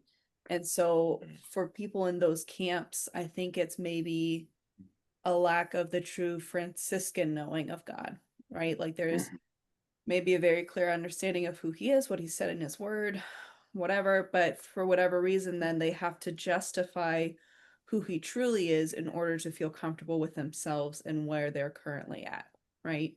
Because I think anybody on the road to being willing to actually make the process of transforming sanctification, becoming a part of like that beatific vision, right? And really making the steps to move towards Christ is ultimately going to be led on the journey of understanding why it's powerful, why it's so incredible that yes, we do have these sins that are deserving of death, right? And then you have some that just want to take all the sins upon themselves and don't want to give it all at all back to God, right? Like, so it's like both ways can go wrong. But ultimately, like, if you're truly pursuing truth, you have to come to a right understanding of what that was and what it was like and what God was truly doing, right? Of like, yes, it is because of your sins that this had to happen, but I've taken it, and so accept my grace, right? And that's a hard thing to follow for somebody who's felt like they've done so much to get their sins, to be gone. And right. And like, they're so penitent. They're so, like all these things. And yet that's not enough, right? It still takes accepting God's grace. But then for somebody who doesn't understand that they've done anything wrong is also in a bad position, right? Because they don't understand that they actually need that grace too. And that their sin is sin. And so Right. it's, they're all both in that position of there's not a full knowing and understanding of who God is and what he's called them to. And so I think anyone willing to make that move then starts to have, I think, right understanding in many areas of theology. And like we're still on our struggles. I'm still on my own struggles with other things, but like this is definitely something that it's still hard to swallow. But thankfully, like as you move closer towards God, it becomes yeah, okay, I can swallow that pill now, and I do need your grace, God, and I do want your grace, and I'm sorry that I still do the things that I do not want to do. And like, and it's just like it's a slow kind of just pulling back the band-aid of revealing, yeah, like, hey, we're getting to this spot where we're looking at, who you are and helping you understand that I still love you. And who is the gentleman, I always get this wrong, that talks about the different kinds of knowledge of knowing yourself and then knowing how God loves you. And You mean Calvin? Calvin does dual no, it wasn't knowledge. Calvin. There was like either 3 or 4 steps of Oh, Four Loves. maybe, yeah. Oh yeah, that's funny. I was actually thinking about Oh, that yeah? through our whole conversation. Yeah. Yeah, yeah. It kind of fits now, but it also fit really well earlier with the whole like floating and surrendering to mystery. And a part of it is I still the fourth step I still don't quite grasp and understand. I'm still on the journey of understanding it, but it's Benedict's Four Loves. And so the first one is a state of sin. We love ourselves for our own sake. Yeah, so pure selfishness, pure pride. The second step is really it's fun. I kind of think of it as like the cute Christian, the one I'm like, oh, you're so cute, like you're just like a little baby Christian, but it's like loving God for your own sake. And this is where Yeah. a lot of us start, right? I started this way. I was, oh yeah, I want God because I don't want to go to hell. I want God because I want peace, I want joy, I want love, and it almost comes from a still selfish place. I love God for my own sake. And then the other step is the third step is one of maturity where you start to love God for his own sake. So you start to see him, oh no, God, you're worthy of worship no matter what you do for me. And I think it's really interesting to watch a lot of the reformed movement, or the kind of like the kind of the newer reformed movement in the past decade or two, really kind of got on this train. John Piper and stuff, like saying things like, God, even if you wouldn't have saved anybody, you're still worthy of worship and praise. And like these really kind of really interesting, cool, powerful ways to kind of begin to think, God, you're so, even just who you are, even if you did not act in any of the ways that we see you acting, you're still worthy of worship and praise because you are God. And then there's a fourth step, right? Because you think that's where it would end, right? Loving God for his own sake. But Benedict talked about loving yourself for God's sake, and this Yes. being union. Yep. And it's this really powerful image. And again, I'm still working through what all that would entail, but it's a really powerful image of me losing myself while also finding myself in God, me finding all of myself in God. So, in that sense, not because sometimes I think we like to worship God because he's over there and I don't have to talk about myself, right? Like I can just like, I'll praise God and he's great and holy and wonderful and I'll praise him for saving my sins, but I'm not like really bringing myself into this relationship, right? This kind of full knowing, but it's just kind of really giving yourself over. It's seeing God in all of who you are, allowing that Romans 8:28 to really take root where like all of my sin, all of my pain, all of my brokenness, all of my trauma, all of it God's bringing good from. Um, and in a sense, it's this powerful thing of Paul, right? Like it's no longer I who live, but Christ lives in me. So the life I now live in it's like so it's like he's not disappearing, he's still there, but it's not him anymore. It's Christ I'm living in living him. life. Yeah, it's like, but it's still there's still an I there that he's still like he hasn't lost his identity as a person, and yet it's all Christ. It's just Yeah, Christ in me, within me, around me, beside me, before me. The kind of the St. Patrick's poem. that's the mystery. Yeah, and that's the mystery of like how How that does actually that actually happen? works.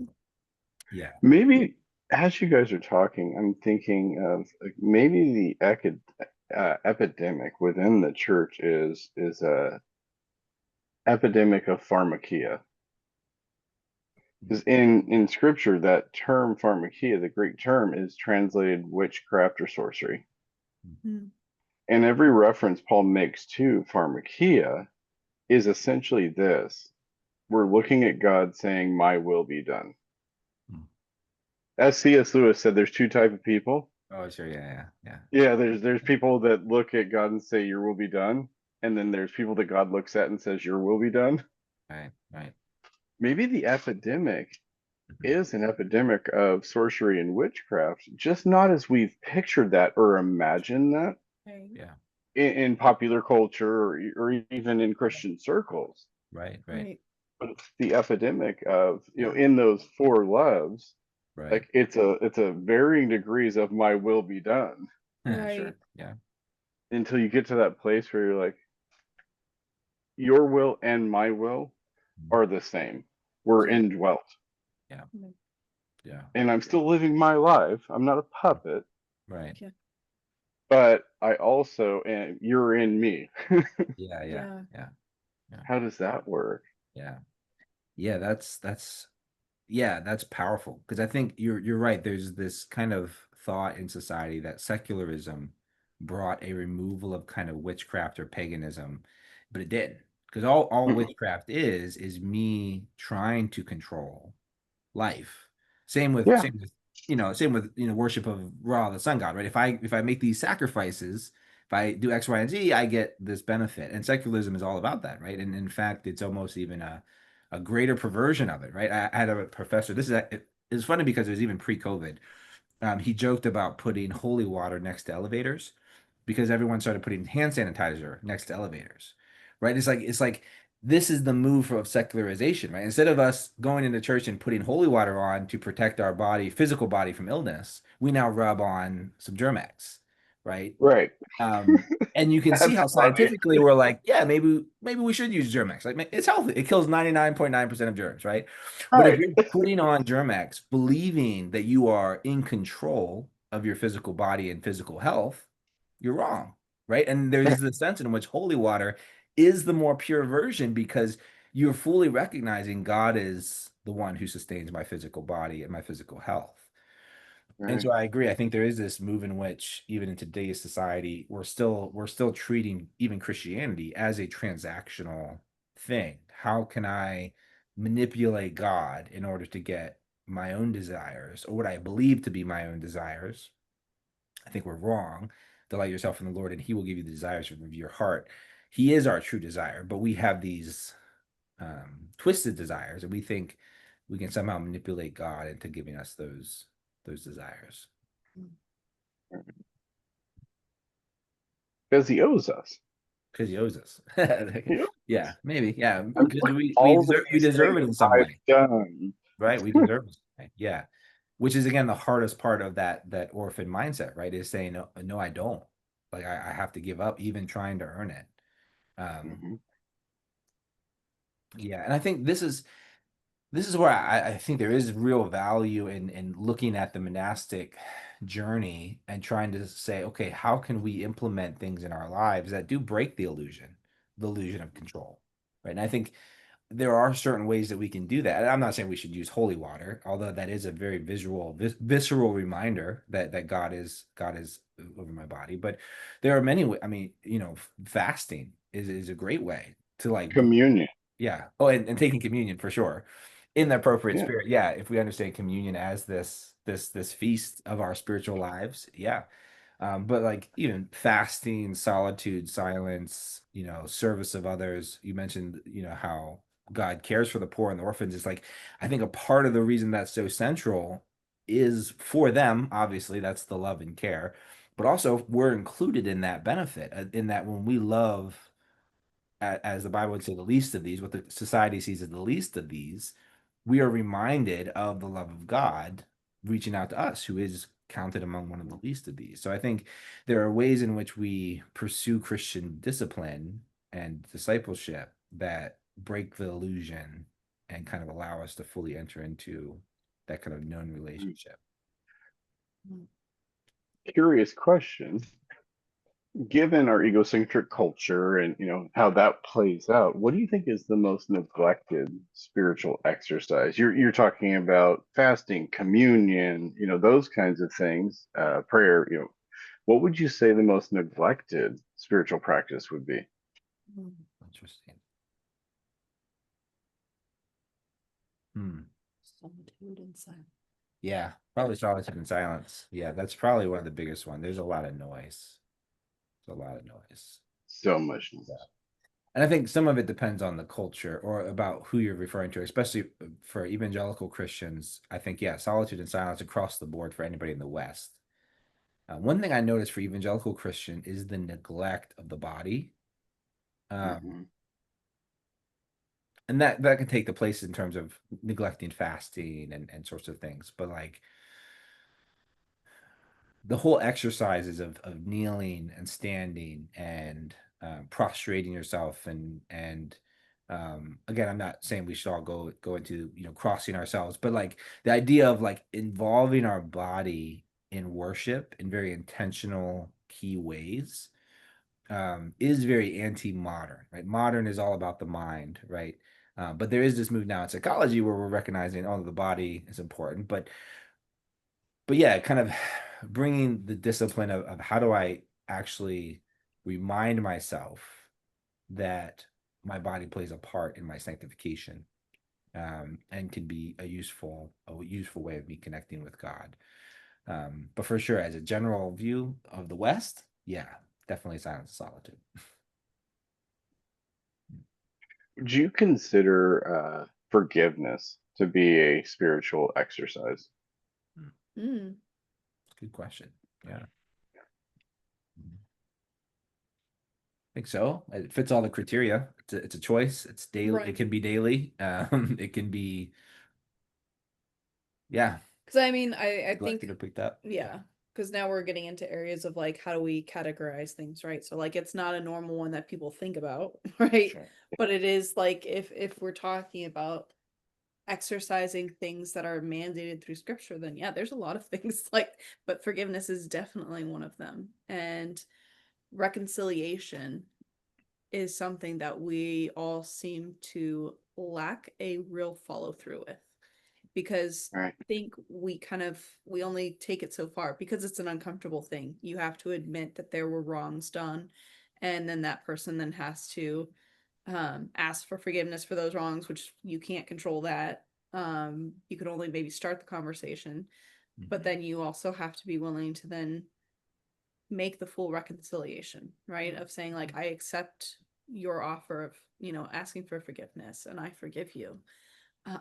But then to kind of figure out and navigate what that relationship now looks like is also uncomfortable and hard and difficult. And so, and I think it's confusing for a lot of people too, especially because in the culture that we are currently in, we're seeing a lot of people say, well, if they've done wrong to me, and especially if they've done it more than once, you're cut off. We're not doing this anymore. And I need it for my, for my own sanity, for my emotional health, for the safety of my kids and whatever. And so like there's a lot of, I think it's complex and it gets exhausting for people. And so therefore to avoid it all, they just don't. Mm. And it's sad because it's actually it's an important exercise, and especially for those in the church, right? Because if I'm a believer is going to another believer, then we really need to figure out what this looks like and how it works, because when something's happened, like this is an image and a picture of what Christ has done for us, right? And this is the act, right? So it's like we have been reconciled to God. And if we are unwilling to go into that area and kind of navigate what that looks like, we're cutting ourselves off from a clear picture and depiction of what God has done for ourselves. So, and this is a hard thing because like this is not something that I figured out. And this is something that I have a circumstance where I need to figure out how reconciliation can be brought about. But it's super uncomfortable, especially because there was no clear and dry, this was the wrong that was done. It was emotionally manipulative, it was spiritual abuse, it was something else was in there. Like there was a lot of something's wrong. And so I sought wise counsel. The wise counsel that was completely removed from both of us in that scenario all recommended the same exact thing. So I took that advice and took a step away and went to a different church or whatever. But now it's coming back where like there is, on their part, they want the relationship to be brought back and to be healed, but there's no clear direct asking for forgiveness or recognition of the wrong that was done even. And it's a very weird situation. And so, and for me, like, I'm still on the outskirts trying to think of, like, this brings a lot of trauma, even thinking about, excuse me, going and meeting with them. And like, Right. all of my anxiety goes up, and I'm, you know, this has been, I think, 10 years removed almost. Like, and so Wow. it's a weird thing to try and, like, but I need to navigate that at some point, and I can't just kind of let it go and let it fizzle, right? Like, this is, so it's been on my mind a lot lately, um and it's definitely something that I know needs to be done. I can't just say, well, it's in the past, I don't have to see them regularly, Yeah. it's okay. It's Like, over. right, Yeah. it's over. Yeah. Yeah, just, and we'll just leave it up to heaven, because in heaven it'll all be okay then. And it's like, no, like, that's not right either. But really, like, it's a mess, and it's complicated, and so I really need to kind of figure out, how is this going to look, how do I approach it, while also not allowing another scenario of that same kind of mistreatment to happen again. You know, like, I don't know, it's a weird Yeah. thing.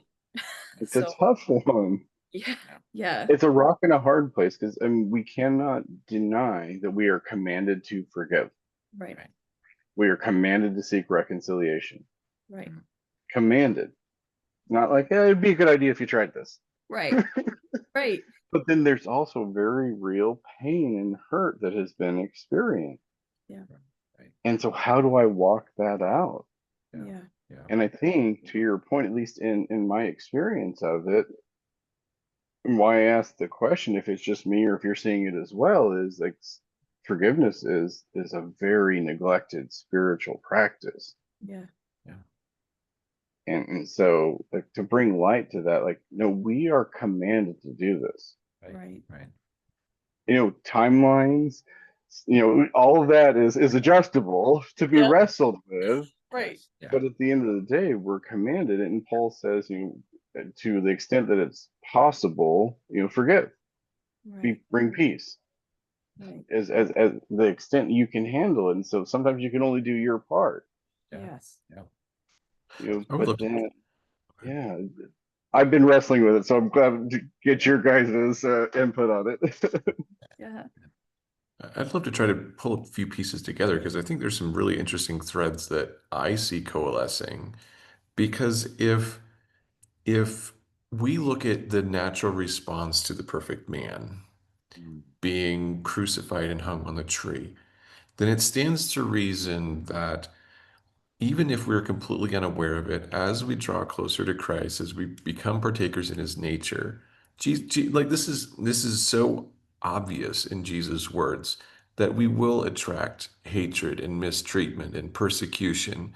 And it's strange that we have told believers that you should become more Christ-like, but have not simultaneously given them the tools to navigate the inevitable persecution, hatred, mistreatment, like why are we telling people, why are we trying to disciple people into becoming more like Christ, but not actively teaching them how to walk the journey of forgiveness? right, And like when you look at it like that, it's practically, I mean, it's inevitable that the closer you walk to Christ, the, like this isn't something that's going away, and this is not something to overcome right, in your journey with Christ. If anything, your journeying with Christ is going to just increase this.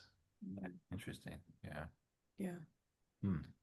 Well, I think there's a number of factors that we have allowed ourselves to use as excuses now too, because we are more of a global type society now than ever. And so our community is so large that we don't have to interact with that person if we choose not to, even if we live decently close to them. But not only that, we can easily move far away and feel like I'm no longer obligated to work that out because they're not in my immediate community. And so we can just assume things have been forgiven and move on. And it's like, that's not the Christian community. Right. And that's not the body. excuse, right? That's not the body, because ultimately, like, that person's still going to be in heaven with me, right? And what am I going to say that I didn't forgive them because it was an inconvenience, or because, you know, it just, yeah, It it made me uncomfortable, made me or uncomfortable, and yeah, and or all those things are legit and real. right, right, and Of course, it makes me uncomfortable. yes, yeah, and it's not going to be easy, and I think that, like, we have, I don't know why, but like, I have in my mindset that when I forgive somebody, it's just going to be a quick, easy thing. But like, maybe it's because I haven't had much experience with it either. Like, I mean, I don't know if my mom's ever going to watch this, but, and full disclosure, like, my mom has apologized to me one time in my entire life. I have a very vivid memory, and it was for a very insignificant thing. And yet, like, that's the relationship that I have the most hurts with. There was a lot of things, I think, that could have involved a lot of forgiveness, and yet, you know, she's a believer, and yeah, and so, but I don't know what forgiveness looks like when it comes to those deep connections, that there's been a lot of hurt, and I have tried to forgive her on my part, but never has she asked me for forgiveness. Never has she admitted that anything was wrong. And so that's a mess to begin with. But then when it goes into this other relationship of, this person's not even that kind of relationship to me, and yet I have to navigate what it looks like to say, like, I can't just walk up and say, hey, can you forgive me for this? Like, it's a much deeper conversation than that. And it's a lot of like, and ultimately for that, like, because they also have to be the one to say, hey, can you forgive me for that? Because there was hurt done. And Yeah. and so it, but yeah, like, it's gonna be involved, right? Yeah. It's not gonna be quick and easy. It's not gonna be a just surfacey type thing. And I think that's a common misconception that we have in our minds, that forgiveness is simply asking for it, it's granted, whatever. And yeah, eh, it is, but it isn't. And, you know, it might take a long conversation to work out what happened and why did you feel that way, and was that a legitimate thing, and you know, and really, like, it's messy, and so it's not going to be an easy thing to do. But It strikes me as you were talking, we were talking about sanctification, becoming habits, that kind of thing, and creating new brain pathways. Like, there's this scene in the movie The Shack where the main character, his daughter was kidnapped and killed, and I don't know if you've seen it or not, but the God character leads him back to recover his daughter's body, and he says, before we do that, I need you to do something. And he looks at him and he goes, no, I'm not doing it, because he knows what God's going to ask. And he says, you have to. And he goes through all the theological reasons why we know. But he goes, how do I do that? He says, you just say it. You say, I forgive you. And you keep saying it and keep saying it and keep saying it until you do. And maybe that's what forgiveness is like. Is that spiritual practice, that daily Right. forgive, Right. I forgive, I forgive. Yeah.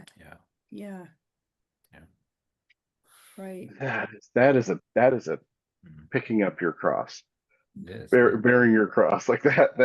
That's for me. That's probably the primary example of what it looks like to carry the cross. Yeah. And it's considering too, because I think the number one thing that brings me anxiety of, like, once the reconciliation happens, and hopefully it happens well, that means being willing to enter into relationship again with that individual that hurt you, right? And knowing the depth of that hurt that was caused, but then opening yourself up for a potentially similar or greater opportunity for more hurt from somebody that's already proven they can do quite some damage to that hurt. You know, like, I think that is the scary thing. And that is the thing that's really hard to kind of just, all right, let's do it. You know, like, why not? You know, like, it's that potential for that relationship then being something made whole again is scary. Yeah, I remember Eleanor Stump. She she took the kind of the older definition for love, to will the good of another. She just kind of added her own little piece to it, to will the good of another with union. She had like a union piece to it. But I remember she had that clarification of like, union doesn't always mean proximity, though. Like if there is a situation in which someone is likely to hurt you again in a similar way, proper union with them may mean keeping distance so as not to, it sounds weird to give them the occasion to fall, but it's like so that you're not actually hurt again, but also that they're not hurting you again. Yeah, I agree. I think there is some kind of union that is going to be sought after, that's in the context of reconciliation, Right. but that union doesn't always mean proximity or closeness that allows them to hurt again. That's right. Yeah. It's a powerful thing, what you just said, because in my experience with forgiveness, what I had to come to is I had to accept my responsibility within it as well. Even though, let's say it was 95-5 percentage wise. And maybe my part was I didn't put a boundary in place, and I should have, and I didn't. And I had to come to grips with that before I could actually walk through forgiveness with them. It was almost, there was a we in that I had to forgive me, I had to forgive them, I had to recognize and repent for my stuff. And at least for me, that made it easier to forgive them. Because I was recognizing my responsibility within it, and then allowing them to take their responsibility, and then that made that process easier, but still painful, but easier at that point. And even if it was just boundaries, like I should have had a boundary here, I didn't. Right. Yeah. And learning taking responsibility, as much as we love putting the blame on other people, taking that responsibility is, for what our part, however small, is what gives us the capacity to learn from the experience. Yeah. So that, and if you don't learn from, if neither party learns from the experience, then you're caught in an infinite. We have this term in software engineering called an infinite loop. Like it's like literally the software keeps doing the same thing over and over and over and over and over again. And the only way to end it is to control alt delete on the Windows computer or whatever it is. Like, and if you, well, I could repeat myself, but that's completely useless. I made my point. No, that's good. That's great. Yeah. Yes. Yeah. You could go on an infinite loop. Yeah, I could. Yeah, let me start over from the top until somebody interrupts me. Hit alt delete. Yeah. Exactly. That's a powerful point. Yeah. Because Yeah. I think that's where we often get into difficulties in relationship, is when we seek reconciliation, but no one changes anything. And if no changes, if you don't change anything, nothing changes. So it's just, and it's all over again. And Well, it strikes me we live in a sorry culture too. And I've seen it throughout the years in people I've worked with, or just in friends or family. Like, something happens. Oh, I'm sorry. Just a knee-jerk reaction. And I thought about it for a long time. And one of my mentors said this. She said that that's the quick, easy exit from a situation, from a painful situation. It's much harder to say, will you forgive me for this? Because then I'm owning the thing. Yeah. Right. But if I could just say, sorry, and that's supposed to cover everything up, like, okay, great. There's still a gushing wound here. Yeah. What are you sorry for? Yeah, it's almost like I'm sorry I did this, but will you forgive me, as recognizing the pain that it caused them, not just the action that you did, right? And I think that's why it's deeper. That's why it's harder for reconciliation, because there's a whole lot of emotional pain, physical, whatever it is. Like, there was a lot more involved to that than just the action that whatever tipped it over, and so that's why it's messy. That's why forgiveness is hard. And like, it's humbling to, like, I have had to ask my 3-year-old now, but even when she was 2, and that like I realized like I need to work on asking her forgiveness for stuff because I want this to be something that we learn to do together. And so, man, like there's and she did it to the point she's like, she's like, "Oh, mom, I know you're sorry for yelling at me. Like, I know you know, I forgive you for yelling at me." Wow. And like, and I was like, I didn't even ask yet, but thanks. Like, like, stuff like That's that. Where, so but good. it's good to know that we have that relationship where she can call me out on stuff that she knows like that was hurtful and it felt hurtful. And so we need to, something needs to be done about it, right? Like we need to Yeah. take the next step. And so like that's the beautiful thing of doing it with a child then is because like her mind is so pure. And so it's revealed a lot of like healing for me in my heart when I've had to ask like I am so sorry I yelled at you for that. Like that was not fair. Like mommy was upset about you know this and but it wasn't right for me to be mean to you and to like have her like I forgive you mommy, I still love you, and like you're just the best listener in the whole world mommy, like all these little things that like bubble out from her, and I'm just like you're an Uh, amazing human being that's like doing so much healing to my soul that it's like and it makes a clear picture. Think of when God says to have faith like a child, and it's like this is good. yeah. This is how I need to be, and this is how I want to be. And so it's like I need to be in a lot of ways like her and when approaching this reconciliation of like expecting and hoping for the best in that scenario, right? Yeah. And just laying it out there, and it's like I'm not going to go with the expectation that I'm going to be hurt again. I'm going to go with the expectation that there's going to be full reconciliation, and you know, and we'll move Yeah. from there. And so, like, because that is the goal, that's the desire, right? And so, if I can maybe go with that hope and desire, and they can recognize that, like, I think that adds a lot into the reconciliation too. And Yeah. yeah, What a godlike character type of experience. Your daughter is looking at you going, I forgive you, mommy, before you've even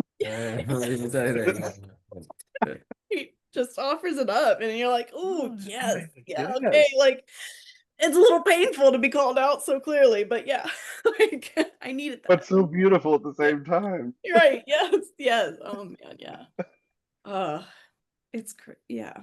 It's amazing how accurate a picture little kids are for so many things. And like even if it's throwing tantrums or whatever, like all these things where I'm like, oh my gosh, like that's me. Like I feel I was just throwing the tantrum, but okay, yes. Great. All right. Yeah. Mine's a little bit more sophisticated, but Yeah. Oh, we hope. I don't know. Is it? Depends on how Yeah. hungry I Yeah, it depends on how hungry. Yeah. like to think. Yes. Yeah. Yeah, I wish. But Yeah. Yeah. There's a thing John Coe used to say, which is, well, he actually presented a paper on it at the ETS, where or the just a conference, but it was this idea of Jesus praying all of the Psalms, as any good Jewish person would, which included all the Psalms of imprecation, all the Psalms of like God destroy my enemies, kill them all. I mean, I can't remember. I always get it confused. I don't know if it's 88 or 80. It's somewhere in the 80s 88. where bash their children's heads against the stones. Like this is pretty 88. brutal. It's 80. Yeah, Yeah. it's brutal stuff, right? Of Israel talking about their enemies. And John Coe made the point of saying Jesus on the cross saying, Father, forgive them, was born out of the praying and wrestling with God of the anger towards his enemies. And there's a Mm. sense in which we take this frustration and anger to God, our bitterness to God, express it in this place of safety and even a place of worship where we just, God, this is me, this is the anger that I feel, this is the hurt that I feel, and then being able to meet God there and find a God who doesn't run away, as we talked about before, doesn't respond in anger but responds with love, and then find healing in that to where we then can say, Father, forgive them, they don't know what they're doing. Yeah. It reminds me of the woman at the well, like when Jesus says, no longer will you worship at a temple, but you'll worship him in spirit and in truth. Yeah. Yeah. Yeah. That truth of my feelings of destroy them Yeah. Right. Yeah. because they've hurt me. Right. Yeah. Right. Yeah. And there's almost a sense too when we say it and express it to God out loud. Hopefully it's jarring enough. I like to think that's a little bit what's going on with David in Psalm I hear 111. myself. Yeah, right. Like he's like, I can't run from you, I can't run from you. And then he's like, God, just kill everybody that is against you, and then that also means me. And then he's well, search me, oh God, and know my heart, right? Try me, know it. Like I don't know, Right. maybe he was a little bit taken back by all that kind of bubbled up to the surface. And I think sometimes we really don't know how deep the pain is until we're watching and praying as Jesus commands us to do. And we pray and we see what comes out and we say, oh, that's a deep wound. Like, God, I need your love to heal that piece in me, rather than just trying to Almost like digging out the iceberg, right? So you yeah, can see the digging whole out of it. yeah, see the whole iceberg, digging it out. Yeah, yeah, yep. It's like James and John, when the Oh, sure. Samaritans are giving a hard time. And Yeah. should we rain fire down on them? Yeah. Yeah, let's do Yeah. it. Appreciate It's your like, honesty. Yeah. I said that out loud, but Yeah. Yeah. Yeah. not sure if you're aware or not. Right, right. Maybe they just needed a snack. Yeah, maybe. Yeah. Just hungry. Right, it's hungry. Well, Yeah. hungry. Yeah. They were in a desert. I mean, food's Yeah. pretty Right. sparse, Yeah. like Right. who's not going to get a little hangry? Yeah. It's gonna happen. Found out. Kicked out. Oh, I love it. What a fabulous conversation. Thank you so much No, It's been thank you great. guys. Really for enjoyed doing it. this again. Yeah, Not only once, you we did it loved again. Yeah. Yeah. This is good. We Yeah. have talked about starting our own podcast for so long, but it probably will not happen. So this is great. Yeah. This is a great Awesome. outlet. So Yeah. we're You are hijacking welcome you here guys. So anytime. this is wonderful. Yeah. Yeah. Oh, we look forward to these kinds of conversations Yeah. because I really think like this is where we get to the meat of our faith that church is good for hopefully getting some meat and but really not many people take the time to get into these kinds of conversations, right? And that's really what it takes time. And Investigate it. Yeah. yeah, Yeah. just set apart time to talk. Yeah. So thank you. Yeah. Thank I have you. this friend who talks about what if church was more like a 12-step meeting Oh yeah. where we just sit in a circle and like, hey, Yep. I'm a recovering religious, Yeah. righteous-aholic, kind Yeah, of thing. right. Yeah. Here's what I did. Yeah. I Hi, my name is Patrick. I'm addicted to pride and selfishness. Right, Like, right. like, yeah, I need Jesus today because I, told a lie or something. Like it'd be pretty raw. Yeah. I yelled at my daughter and she Oh, forgave me before Yeah. I asked for forgiveness. Yeah. Yeah. And then we both threw a tantrum later in the day. Yeah. Could be Oh, I helpful. love it.